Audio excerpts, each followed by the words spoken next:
What happened to the Hollies?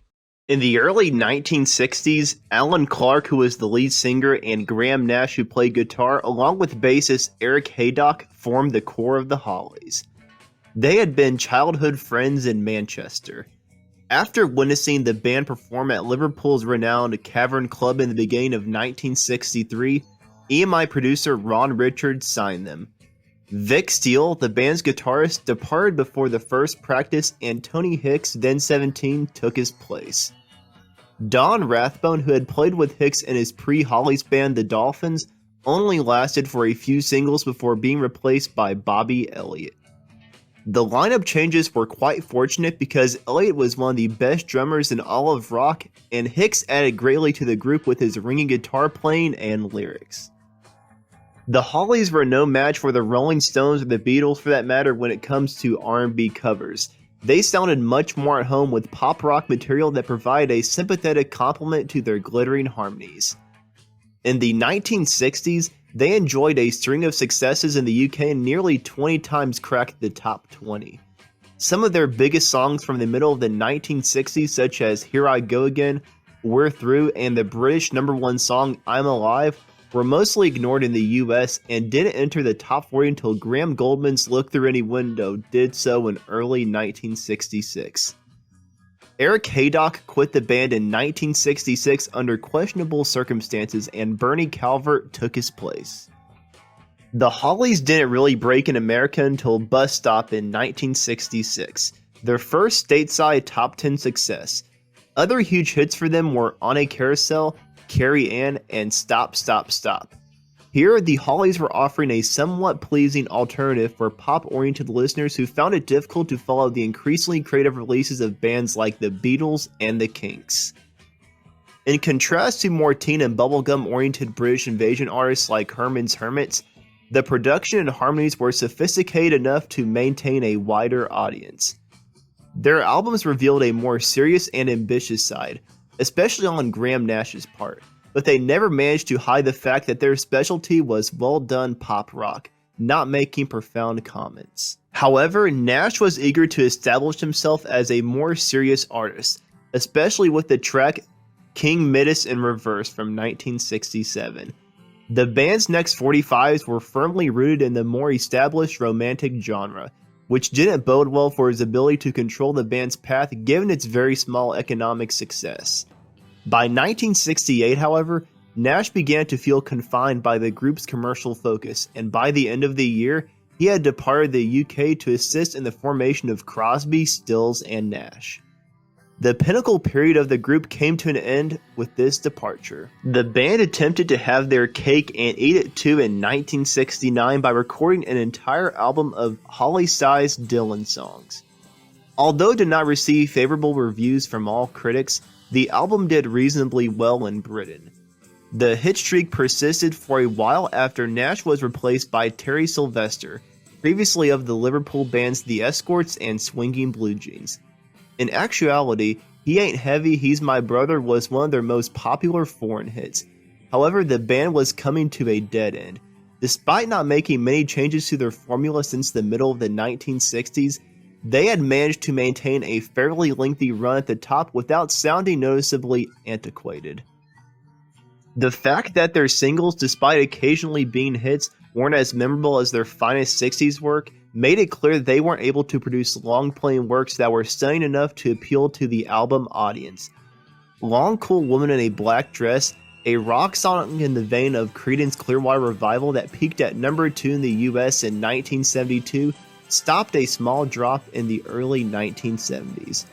The timing wasn't ideal because by the time it became a hit, Swedish singer Mikael Rickfors had taken over Clark's lead vocal duties on the record after he quit to go solo. Midway through 1973, Clark returned and the band had one last worldwide hit with The Air That I Breathe, which peaked at number 6 in the UK in 1974. The group continued to make records during the second part of the 1970s. Curiously, mostly because of Clark, they did become aware of Bruce Springsteen's songwritership soon before any other group, but not even their gorgeous performance of Sandy could stop their decline from the public's consciousness. Although they never totally abandoned their harmonizing vocal style, the majority of their late 70s releases bore a strong influence from the time's dominant disco and dance rock sounds. Under different conditions, they might have pulled off a career conversion comparable to that was achieved by the Bee Gees after 1974, but luck wasn't with them and their products in this period were overlooked and passed over by fans of their previous sound and the disco audience alike.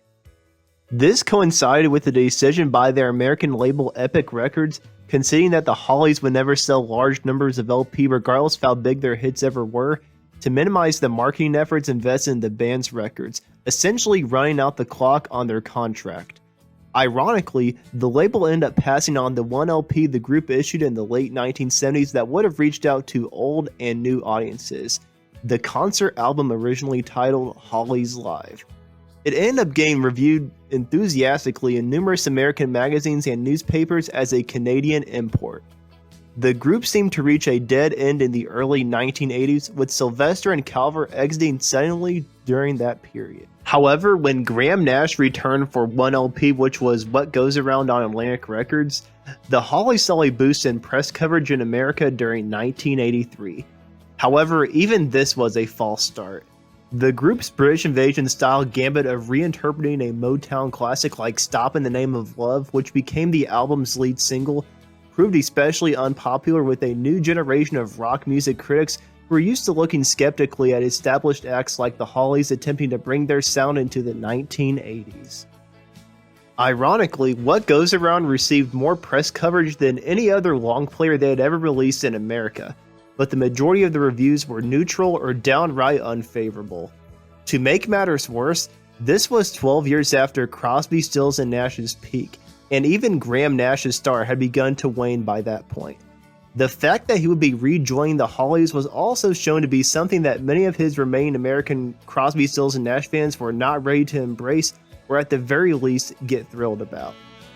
Even though they had a ton of print and broadcast coverage, the public simply wasn't interested in them. As an illustration, an autograph signing at Tower Records in New York City's East Village concluded an hour sooner than expected because so few people turned up to see the band. Additionally, when ticket sales fell short of the promoter's expectations, the tour by this lineup had to be hastily rescheduled into smaller venues. The group continued to perform live and issue solid records, but there was little demand for new albums, and by the 1990s, they had stopped recording in the studio. After nearly 40 years as the band's lead vocalist, Alan Clark decided to retire when he realized that his singing wasn't coming to him as strongly as it used to. This left Hicks and Elliott as the group's final two core members. Carl Wayne, the former lead vocalist of Birmingham-born band The Move from the 1960s, took over as Clark's first replacement and led the group on stage for the following few years. The Long Road Home, 1963 to 2003, a massive and enormously satisfying 6-CD box set released by EMI Records in 2003 in recognition of the Hollies' musical significance, spans every major lineup and period in the band's history and includes a sizable number of previously unreleased and anthologized songs. After Wayne passed away in 2004, the band's lineup underwent another change, but in 2006 they returned with Staying Power, the first studio album from them in 23 years. This album featured Hicks and Elliott at the center of a lineup that also included Peter Howarth on lead vocals, Ian Parker on keyboards, Steve Laurie on guitar, and Ray Stiles on bass. Although it wasn't widely available outside of England, the album, ironically, their first studio album produced exclusively for CD, proved to be a very good update of the band's style, keeping just enough of their signature pop harmony components to please long-standing followers. In 2007, a live DVD derived from a concert they performed in Belgium in December of 2006 was released. This was the same year that a sizable portion of their classic catalog received additional CD re-releases, primarily through EMI.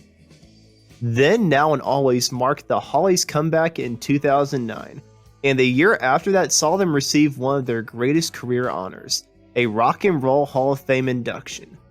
The band carried on with their European and UK tours, and in 2013, they released their live album, Hollies Live Hits, We Got the Tunes.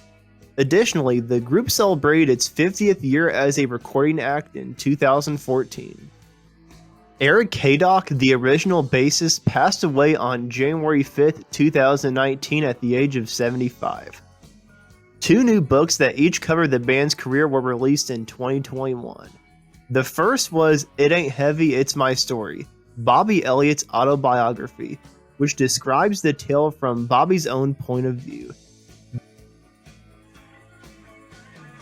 The second book, Riding the Carousel by British novelist Malcolm C. Searles, was 600 pages long and chronicled the group's whole history. And if you have any interest in reading those books, I will have links in the description below. And that's what happened to the Hollies. Thank you for watching, and like and subscribe if you haven't already. And this is probably one of my most requested videos of all time, so everyone on screen, this is for you. And I was always planning on doing them, but I decided, why not? It's the right time to do it. They're almost at 60 years of being a band. Like I said, thanks for watching, and I'll see you in the next video.